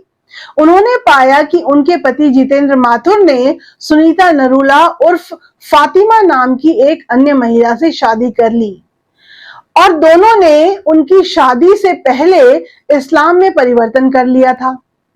फातिमा ने दलील दी कि इस्लाम में परिवर्तित होने और मुस्लिम धर्म अपनाने का उद्देश्य एक दूसरे से शादी करना और भारतीय दंड संहिता 1860 की धारा 494 से बचना था। इसके बाद जितेंद्र वापस हिंदू धर्म में आ गया और अपनी पत्नी के पास लौट आया। इसके बाद उसने फातिमा को मेंटेनेंस देने से मना कर दिया क्योंकि वो अब भी मुस्लिम थी और वहां ऐसी कोई व्यवस्था नहीं थी। मामला जब सुप्रीम कोर्ट में पहुंचा तो कोर्ट ने निर्णय दिया कि यदि किसी व्यक्ति का विवाह हिंदू रीति से हुआ है तो वह उसके इस्लाम कबूल कर लेने से अपने आप खत्म नहीं हो जाता, क्योंकि हिंदू मैरिज एक्ट के तहत विवाह केवल उसकी धारा 13 के अंतर्गत समाप्त किया जा सकता है और उसके अंतर्गत हिंदू ना रहने पर डाइवोर्स मिल सकता है, परंतु उसके लिए अदालत के आदेश की आवश्यकता होगी। इसलिए अगर धर्म परिवर्तन करने वाला व्यक्ति बिना पहली शादी को हिंदू नियमों के अंतर्गत समाप्त कराए दूसरे धर्म के अंतर्गत दूसरा विवाह करता है तो वह कानूनन अपराध होगा। इस कानून ने पहली बार डाइवोर्स यानी विवाह विच्छेद को भी कानूनी करार दिया। अब आपसी सहमति से 1 साल बाद डाइवोर्स करा जा सकता था, क्योंकि हिंदुओं में विवाह एक संस्कार है, इसलिए इससे पहले इसमें डाइवोर्स की संभावना नहीं थी। इस प्रावधान के बाद हिंदू लोगों को ऐसी शादी को तोड़ने के लिए एक आधार मिल गया, जो कि सारे प्रयासों के बाद भी चल नहीं पा रही थी, जिसमें यातना थी, प्रताड़ना थी, घुट घुट कर बिना आत्मसम्मान के जीना था। इसके बाद इस कानून ने भी निर्धारित कर दिया कि हिंदू व्यक्ति पिता की तरफ से 5 पीढ़ियों और मां की तरफ से 3 पीढ़ियों तक विवाह नहीं कर सकता। उसके अलावा विवाह संभव है। याद रखें कि याज्ञवल्क्य स्मृति पिता की तरफ 7 पुश्तों और माता की तरफ 5 पुश्तों की बात कहती है। वेद तो खैर सगोत्र होने पर ही विवाह स्वीकार नहीं करते, पर इस कानून ने इस मामले में थोड़ा ढिलाई दी और आधुनिक जीवन की मांग को ध्यान में रखते हुए एक प्रगतिशील विचार रखा। इसके अलावा आपको ध्यान होगा कि ये कानून 1955 में आया। उस समय देशमुख एक्ट के हिसाब से विवाह की कम से कम उम्र लड़कियों के लिए 14 साल और लड़कों के लिए 18 साल थी। पर 18 साल से कम उम्र में विवाह पर माता पिता की अनुमति चाहिए थी। दूसरी तरफ 1956 के Hindu minority and guardianship act के हिसाब से 18 साल से कम उम्र का व्यक्ति माइनर यानी अवयस्क था। इसलिए तकनीकी रूप से लड़कियों की शादी अवयस्क होने पर 14 साल से अधिक उम्र होने पर संभव थी। तो इस कानून ने लड़कियों को यह अधिकार दिया कि यदि उनकी शादी अवस्था में होती है और उनको वयस्क होने से पहले कभी ऐसा लगता है कि यह शादी ठीक नहीं, तो शादी को निरस्त किया जा सकता है। यह महिला अधिकारों के लिए एक सशक्त और आधुनिक कदम था। इसके बाद एक और बहुत अधिक महत्वपूर्ण बात ये थी मेंटेनेंस के बारे में। मेंटेनेंस यानी भरण पोषण की राशि। तो हिंदू मैरिज एक्ट के तहत अदालत डाइवोर्स होने के बाद भरण पोषण के लिए दिए जाने का आदेश कर सकती है। और आपको जानकर हैरानी होगी कि यह मेंटेनेंस पति को भी मिल सकता है और पत्नी को तो मिल ही सकता है। ऐसा नहीं है कि सिर्फ पत्नी को ही मिल सकता है। इसके अलावा मेंटेनेंस उस समय के लिए भी मिल सकता है जिस समय की डाइवोर्स का मामला अदालत में चल रहा है। डाइवोर्स के बाद मेंटेनेंस या एलिमनी देने के लिए दोनों में से किसी एक पक्ष को कह सकता है। मेंटेनेंस समय समय पर लगातार और जीवन पर्यंत दिया जाता है जब तक कि मेंटेनेंस लेने वाला आदेश की शर्तों को पूरा करता रहे। उदाहरण के लिए पति या पत्नी जिसको मेंटेनेंस मिला है, यदि वो दोबारा शादी कर ले तो मेंटेनेंस समाप्त हो सकता है। दूसरी तरफ एलिमनी के अंतर्गत एक बार में एक मुश्त राशि दे दी जाती है। इसके अलावा यह निर्णय लेते हुए कि मेंटेनेंस कितना हो, क्या हो, बहुत सारी चीजों को ध्यान में रखना है, जैसे जिसने मेंटेनेंस देना है उसकी कमाने की क्षमता कितनी है, उसकी समाज में स्थिति कैसी है, इत्यादि। बहरहाल कहने का अर्थ यह है कि हिंदू मैरिज एक्ट 1955 में एक तो हिंदुओं की परिभाषा बहुत अच्छे से कर दी, बहुविवाह को समाप्त कर दिया, डाइवोर्स की व्यवस्था कर दी। अब इसकी शादी ने शून्यकरण की बात कर दी और बहुत बहुत महत्वपूर्ण बात जो महिलाओं के लिए कर दी वह थी मेंटेनेंस यानी भरण पोषण की व्यवस्था। अब इसके बाद हम दूसरे कानून पर आते हैं जो कि 1956 में पास हुआ, हिंदू सक्सेशन एक्ट यानी हिंदुओं में उत्तराधिकार के बारे में कानून। यह एक बहुत महत्वपूर्ण कानून है।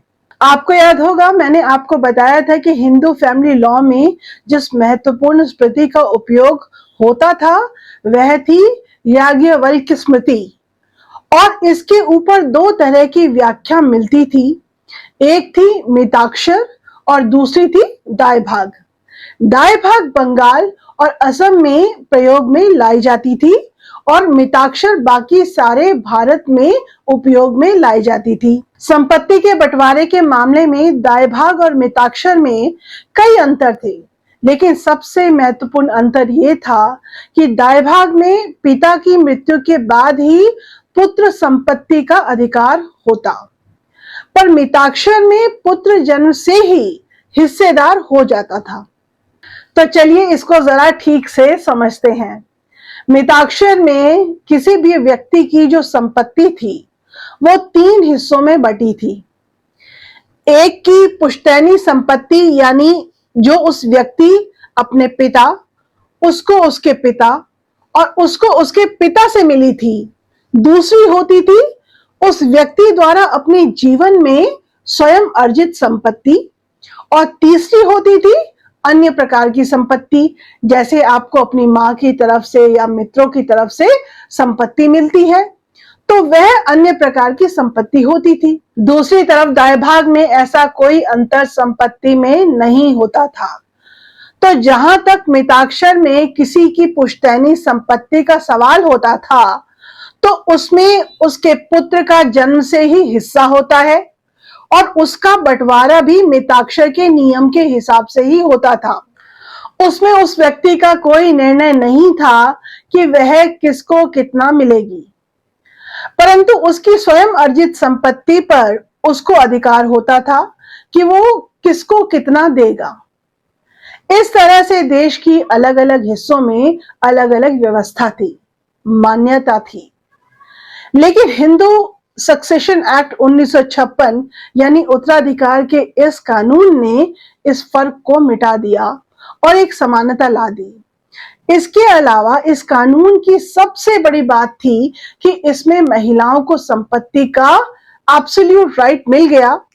आपको याद होगा कि देशमुख एक्ट 1937 में संपत्ति का अधिकार महिलाओं को मिला था, लेकिन वो लिमिटेड स्टेट था। लिमिटेड स्टेट का अर्थ है कि महिलाओं को संपत्ति में अधिकार तो मिला, लेकिन उसे वो बेच नहीं सकती थी। पर जब कभी भी संपत्ति बिकेगी तो उनका हिस्सा उन्हें मिल जाएगा। लेकिन हिंदू सक्सेशन एक्ट ने इस मामले को हमेशा के लिए बदल दिया और अब महिलाओं को संपत्ति का एब्सोल्यूट अधिकार था। पर अभी भी इसमें दो कमियां रह गई थी। पहली कमी ये थी कि एग्रीकल्चरल प्रॉपर्टी में महिलाओं को अधिकार नहीं दिया गया था, और दूसरा, इस कानून को अगर आप पढ़ें तो बड़ा तोड़ मरोड़ कर इसमें ऐसी व्यवस्था कर दी गई थी कि जिस बेटी का विवाह हो गया है उसका संपत्ति में हिस्सा नहीं। तो ये तो था 1956 का कानून। 2005 आते आते इसमें एक बदलाव आ गया और 2005 में हिंदू सक्सेशन अमेंडमेंट एक्ट में अब बेटी को भी संपत्ति पर एब्सोल्यूट राइट है। इसके अलावा अगर बेटी की शादी भी हो गई तो भी उसे एब्सोल्यूट हिस्सा मिलेगा। इसके अलावा एग्रीकल्चरल प्रॉपर्टी में भी महिलाओं को पूरा हिस्सा मिलना शुरू हो गया। इसके साथ साथ भाई और बहन का हिस्सा बराबर कर दिया गया। तो अब आप देख सकते हैं कि हिंदू सक्सेशन एक्ट यानी उत्तराधिकार कानून ने महिलाओं और पुरुषों के बीच में बिल्कुल समानता ला दी है। उसमें कहीं कोई भेदभाव नहीं रह गया। यह हिंदू समाज और सरकार की अप्रतिम उपलब्धि है और दोनों इसके लिए बधाई के पात्र हैं। इसके अलावा जो तीसरा महत्वपूर्ण कानून है वो है Hindu minority and guardianship act 1956। Minority यानी अवयस्कता और गार्जियनशिप यानी संरक्षक। Hindu minority and guardianship act ने सबसे पहले तो इस बारे में बिल्कुल स्पष्ट कर दिया कि 18 वर्ष से कम कोई भी बच्चा अवयस्क माना जाएगा। उसके बाद यह बता दिया गया कि किसी के भी नेचुरल गार्जियन कौन होंगे। गार्जियन यानी संरक्षक। तो मान लीजिए कोई बच्चा है जिसके माता पिता की मृत्यु हो जाए, तो ऐसी स्थिति में उसके संरक्षक कौन होंगे, नेचुरल गार्जियन कौन होंगे, उनके अधिकार क्या होंगे, उनकी जिम्मेदारियां क्या होंगी, यह एक बहुत महत्वपूर्ण विषय है। हालांकि इस बारे में बहुत कम बात होती है, लेकिन यह एक बहुत ही महत्वपूर्ण कानून है जिसने हिंदू समाज के संचालक में बहुत सहायता पहुंचाई। तो इस कानून के हिसाब से किसी भी माइनर यानी अवयस्क लड़का या गैर शादीशुदा लड़की का पहला नेचुरल गार्जियन होगा उसका पिता, उसके बाद उसकी माँ। लेकिन अगर विवाहेतर संबंधों से कोई लड़का या लड़की पैदा होती है तो उसका फर्स्ट नेचुरल गार्जियन उसकी माँ होगी और उसके बाद उसके पिता होंगे। और तीसरी महत्वपूर्ण बात कि पत्नी का नेचुरल गार्जियन उसका पति होगा। तो इससे आप समझ सकते हैं कि अगर कोई लड़का है जो कि माइनर यानी 18 वर्ष से कम का है तो उसके फर्स्ट नेचुरल गार्जियन उसका पिता होगा, बाद में मां बनेगी। अनमैरिड गर्ल है यानी कि गैर शादीशुदा लड़की है और माइनर है यानी 18 साल से कम की है, तो उसके भी संरक्षण में उसके पिता ही होंगे और पिता ना रहे तो उसकी मां बनेगी। लेकिन अगर उस लड़की की शादी हो गई तो उसका संरक्षण फिर उसका पति हो जाएगा। तो ये Hindu minority and guardianship act है। तो आप देख सकते हैं कि इसमें भी हिंदू फैमिली लॉ और समाज में एक विषय पर समानता और स्पष्टता ला दी है। अब हम एक और महत्वपूर्ण चौथे कानून की तरफ आते हैं, जो कि है Hindu adoption and maintenance act 1956। तो एडॉप्शन का अर्थ है गोद लेना, जिसे हम दत्तक भी कहते हैं। और ध्यान रखें कि ये गार्जियनशिप सबसे अलग है। गार्जियनशिप की स्थिति तब उत्पन्न हो सकती है जब माता या पिता की मृत्यु हो जाती है। तो बच्चों यानी अवयस्कों का संरक्षण कौन करे? कई माता पिता को पता है उनकी मृत्यु होनी है, तो वो किसी संरक्षण के साथ अपने बच्चों को छोड़ना चाहें, यानी वो उसके लिए कोई गार्जियन नियुक्त कर रहे हैं, संरक्षण नियुक्त कर रहे हैं, वो मामले Hindu minority and guardianship act के अंतर्गत आएंगे। पर अगर ऐसा हो, कोई व्यक्ति या कोई जोड़ा जिसके बच्चे ना हो, वो बच्चे को गोद लेना चाहें, तो ऐसी स्थिति में एडॉप्शन का मामला बनता है और इसमें 1956 का हिंदू एडॉप्शन मेंटेनेंस एक्ट लागू होगा। इस एक्ट के हिसाब से हस्बैंड और वाइफ जब किसी बच्चे को गोद लेते हैं तो वो उसके लीगल पेरेंट्स बन जाते हैं और वो हर हाल में उसके बायोलॉजिकल पेरेंट्स के रूप से काम कर रहे हैं। उनको वही अधिकार होंगे उस बच्चे के ऊपर जो कि उसके जन्म देने वाले माता पिता को होते। इसी तरह उस बच्चे के लिए उनकी वही सारी जिम्मेदारियां होंगी जो एक बायोलॉजिकल पेरेंट्स को होती हैं। इसी तरह बच्चे को भी माता पिता की संपत्ति में वही अधिकार होंगे जो किसी एक बायोलॉजिकल बच्चे को होते हैं। यहाँ पर गोद लेने के मामले पर इस कानून ने और भी प्रतिबंध लगाए हैं ताकि इसका दुरुपयोग ना हो सके। जैसे कि अगर कोई व्यक्ति दूसरे सेक्स के बच्चे को गोद लेता है तो उन दोनों के बीच में 21 साल का अंतर होना चाहिए। इसके अलावा अगर आपके पास एक बेटा है तो आप बेटी को गोद ले सकते हैं और अगर आपके पास एक बेटी है तो आप बेटे को गोद ले सकते हैं। तो इस तरह से बहुत सारे प्रावधान इसमें कर दिए गए, जिसके बाद से अब कहीं कोई कंफ्यूजन की गुंजाइश नहीं रहती। पर ध्यान दीजिए, इस कानून का पूरा नाम है हिंदू एडॉप्शन मेंटेनेंस एक्ट, इसलिए इस कानून का दूसरा हिस्सा है मेंटेनेंस यानी भरण पोषण। तो इस कानून के तहत किसी भी हिंदू पति के लिए आवश्यक है कि वो अपनी पत्नी को पूरे जीवन के लिए मेंटेनेंस यानी भरण पोषण करे। पत्नी अपने पति से अलग होकर रह सकती है, लेकिन उस स्थिति में उसको मेंटेनेंस का अधिकार होगा यदि वह कुछ शर्तों को पूरा करती है। इनमें से कुछ शर्तें हैं, जैसे बिना किसी कारण के अगर पत्नी को छोड़ दिया गया या जानबूझकर उसे घर से निकाला गया है या उसके संग हिंसक व्यवहार होता है या उस व्यक्ति का कोई और जीवित पत्नी है इत्यादि। और ये मेंटेनेंस की राशि कितनी होगी इसका निर्णय अदालत करती है।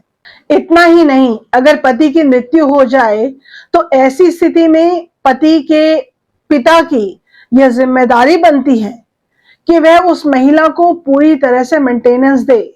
शर्त सिर्फ इतनी है कि वह यह करने में सक्षम हो। इसके अलावा यह एक्ट किसी भी बेटे के लिए अपने बुजुर्ग माता पिता को भी मेंटेनेंस देने के लिए बाध्य करता है। और मेंटेनेंस सिर्फ पत्नी और माता पिता के लिए नहीं बल्कि बच्चों के लिए भी है। और ये बच्चे सिर्फ वही नहीं जो विवाह से पैदा हुए हैं, बल्कि विवाहोत्तर संबंधों से भी कोई बच्चा पैदा हुआ है तो उसको भी मेंटेनेंस देने की जिम्मेदारी ये एक्ट उस व्यक्ति पर रखता है। तो इस तरह से हमने देखा कि अगर आप हिंदू समाज को देखें तो हम कहां से शुरू हुए और 1955-56 के आते आते बहुत से फैमिली लॉ से संबंधित महत्वपूर्ण विषयों पर बहुत क्रांतिकारी परिवर्तन हिंदू समाज से उठे और सरकारों ने इसमें सहयोग किया। और आज जब बहुत थोड़े से ऐसे कानून बचे हैं जिनके ऊपर अभी भी कुछ और आधुनिक होने की आवश्यकता है, तो अब हम ये समझ चुके हैं कि हिंदू फैमिली लॉ क्या है और आज वो किस स्थिति में है। अब हम आगे समझेंगे जो इस्लामी कानून है वो कैसे हैं और दोनों में क्या फर्क है।